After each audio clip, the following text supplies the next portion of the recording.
Tales for Dark Nights.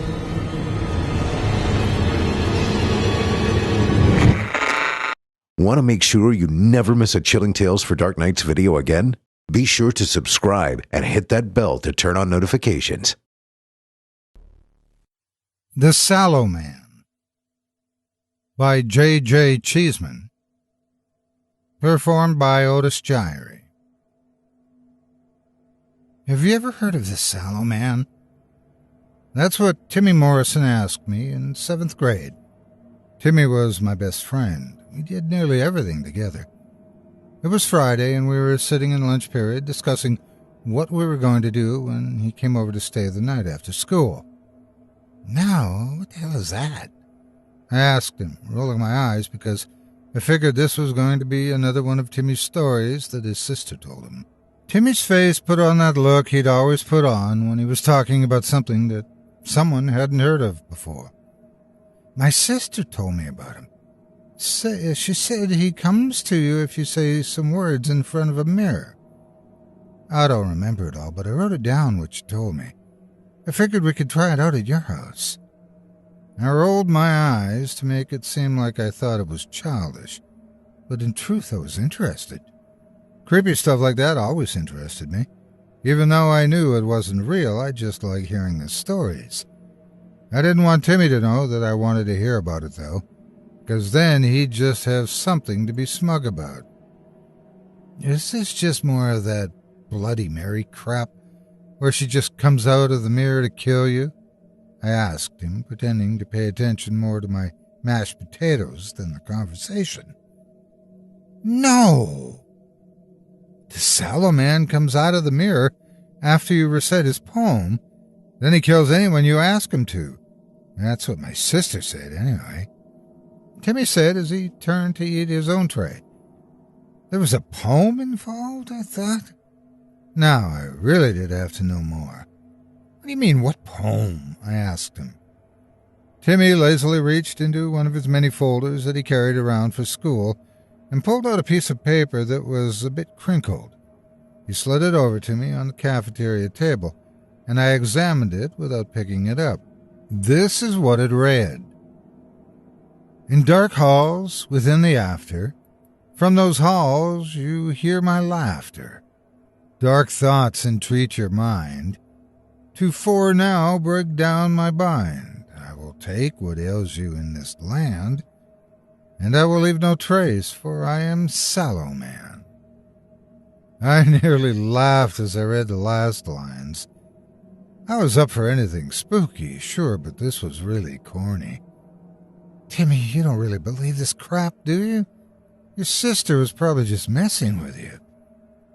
Timmy didn't say anything at first. He just concentrated on his tray for a moment. Then he said, Brandon, do you remember last year when my parents were fighting a lot? My dad was drinking all the time, and I stayed over at your house nearly every night for a while. Of course, I remembered that. Timmy was over at my house every night. My parents allowed it because they knew what was going on. It was a small town. Everyone did. Yeah, Tim, I remember, I said, the mood now solemn. My dad hit my mom a lot, and whenever me or my sister was home, he would call me a bastard and he would call my sister a whore. It was a nightmare. I could sense Timmy's gaze turn towards me, so I looked up from my tray as well. He stared at me for a moment, wanting for me to say something, so I did. I thought your dad stopped drinking, though, and everything was okay, I asked, trying to lighten the mood a bit. Timmy responded then, with anger starting to edge into his voice. Yeah, he stopped drinking, but nothing got better. Well, sure, he stopped hitting Mom, but she barely speaks to him or anyone else in the house anymore. I know it's because of him. I know she's still afraid of him. I was a bit shocked. Timmy had never mentioned anything about that before. I just figured once Timmy started staying at his house again, everything was fine. So what are you going to sick the Sallow Man on your dad? To me, that's nuts. It's just some story your sister probably heard from one of the other seniors, I told him. But what if there's a chance it would work? I need to try, Brandon, but I want you to be with me. Timmy looked dead serious. I don't know, Tim. It just seems silly. I told him. Please, Brandon. I need you there. Please.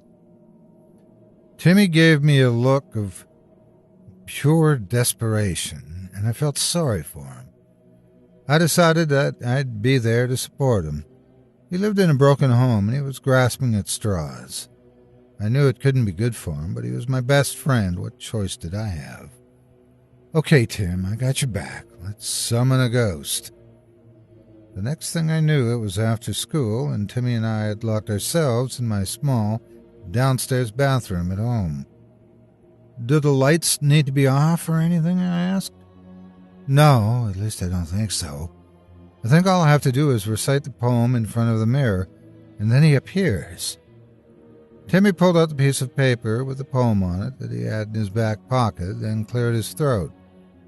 I stood back and leaned against the wall with my arms crossed. Usually when people did this sort of thing, it was in the dark, maybe with a lit candle or two, but the lights were on, and the floral wallpaper that was all around my bathroom didn't exactly inspire fear, so I felt pretty stupid in that bathroom with Timmy. I was just thankful Mom and Dad were still at work so they didn't catch us and wonder what was wrong with their son. Timmy finally began to speak after what seemed like minutes. In dark halls within the after, from those halls you hear my laughter. Dark thoughts entreat your mind to for now break down my bind. I will take what ails you in this land, and I will leave no trace, for I am Sallow Man. Timmy spoke loudly and clearly. When he finished, he held his breath, waiting for something to happen. At that point, I was absolutely convinced Timmy was wasting his time. I sighed and closed my eyes, waiting for him to realize the same thing. I heard him gasp, which I took to be a sound of defeat. I opened my eyes and was about to console Timmy, but then I saw the real reason he made a sound.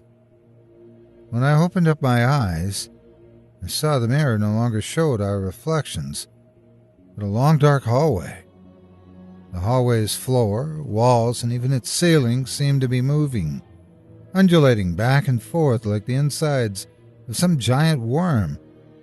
The hallway was poorly lit by some unseen source, and at the very end of it I could see the shape of what looked like a man moving toward the mirror.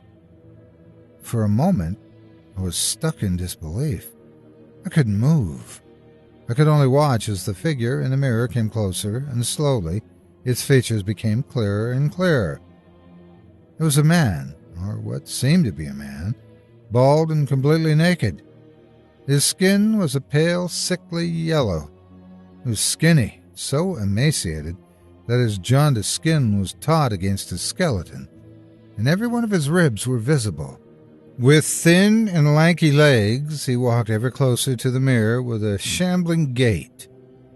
His long, ghoulish arms dragged his knuckles along the hall as he walked, parting the undulating floor for a fleeting moment before the floor came back together.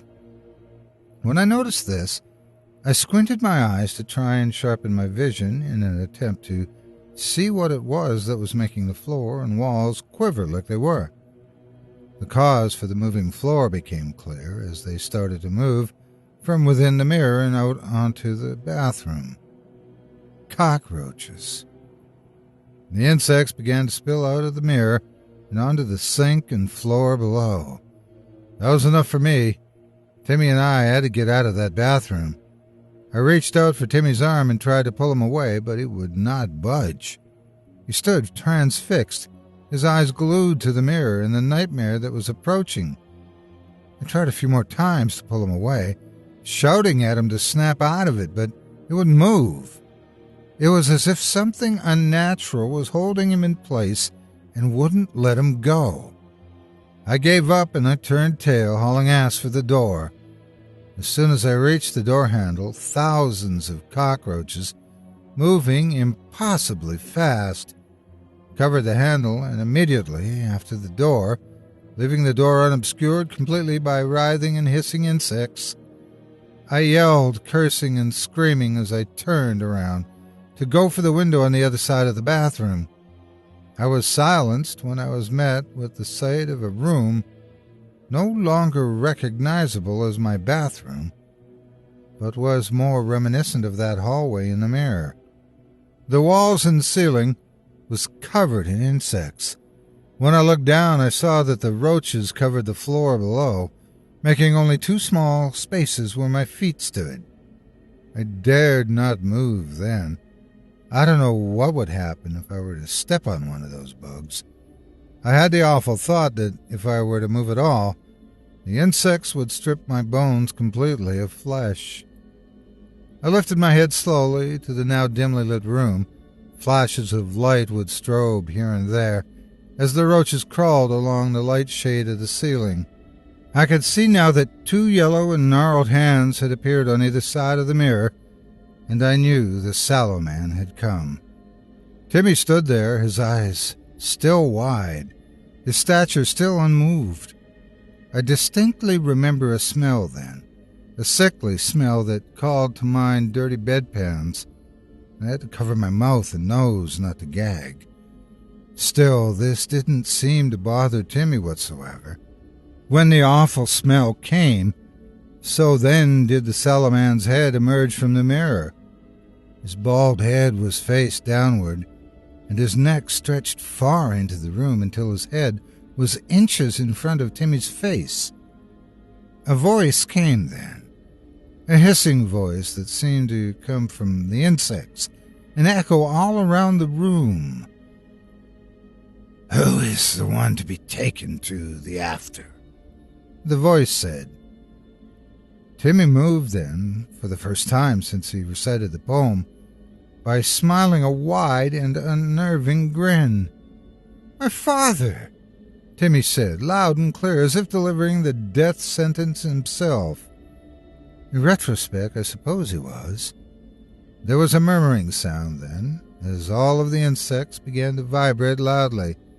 Then after a moment, the insects parted and swarmed around the wall to the left of the mirror, and a man, who I recognized to be Timmy's father, rose from within the wall of swarming bugs.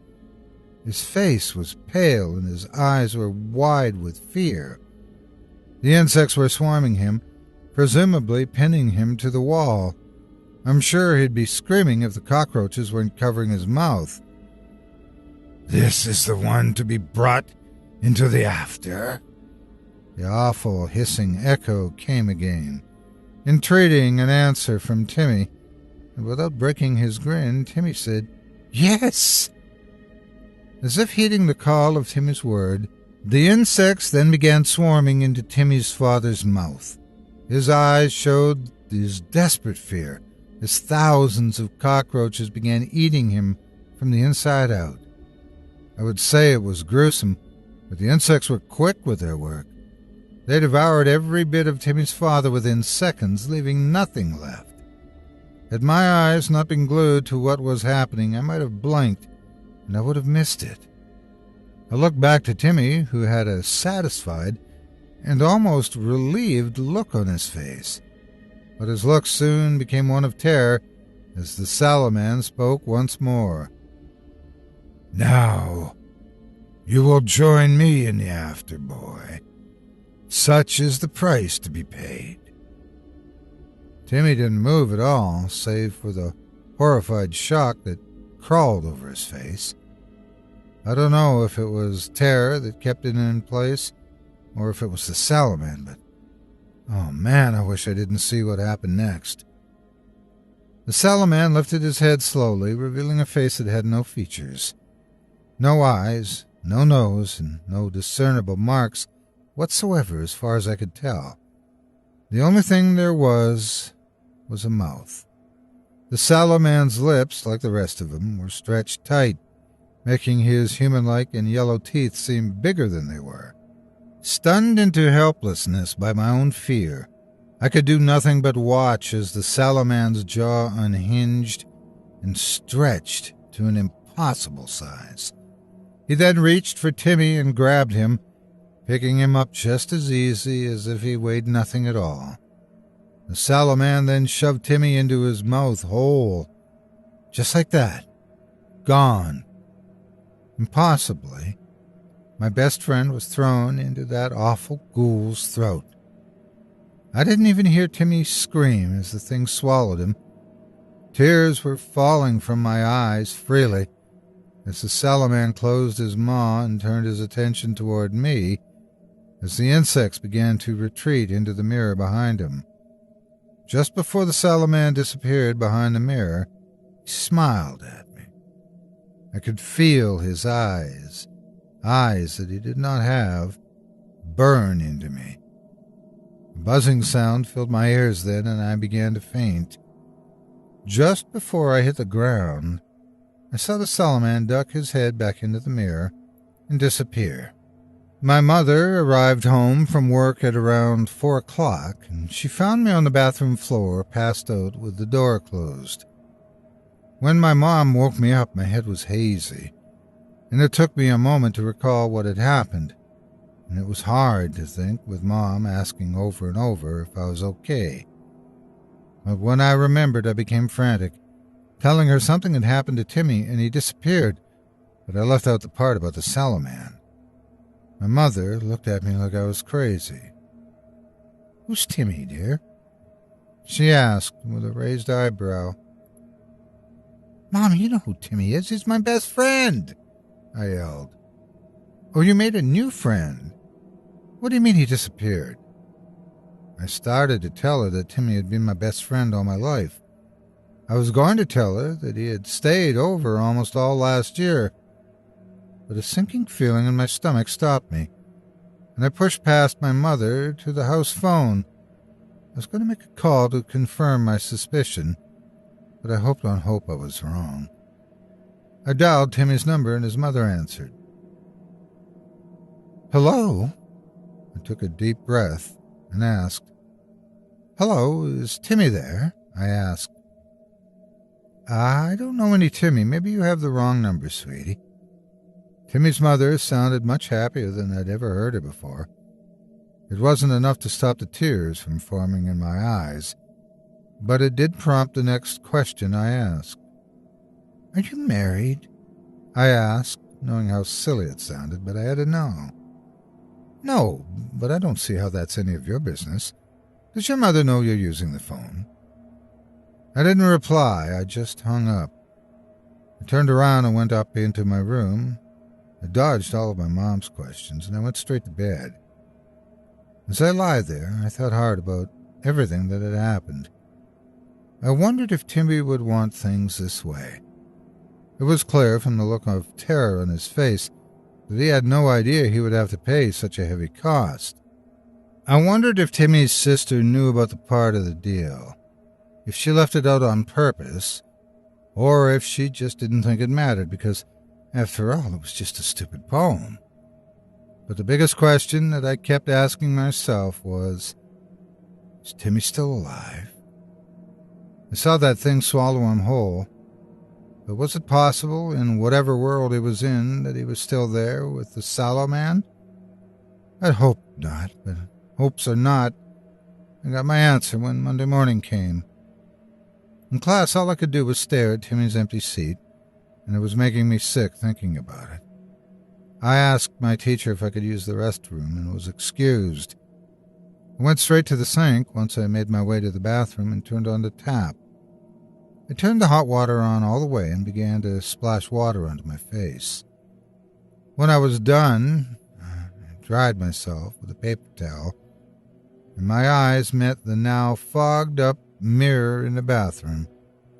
There, in the condensation, were 3 words.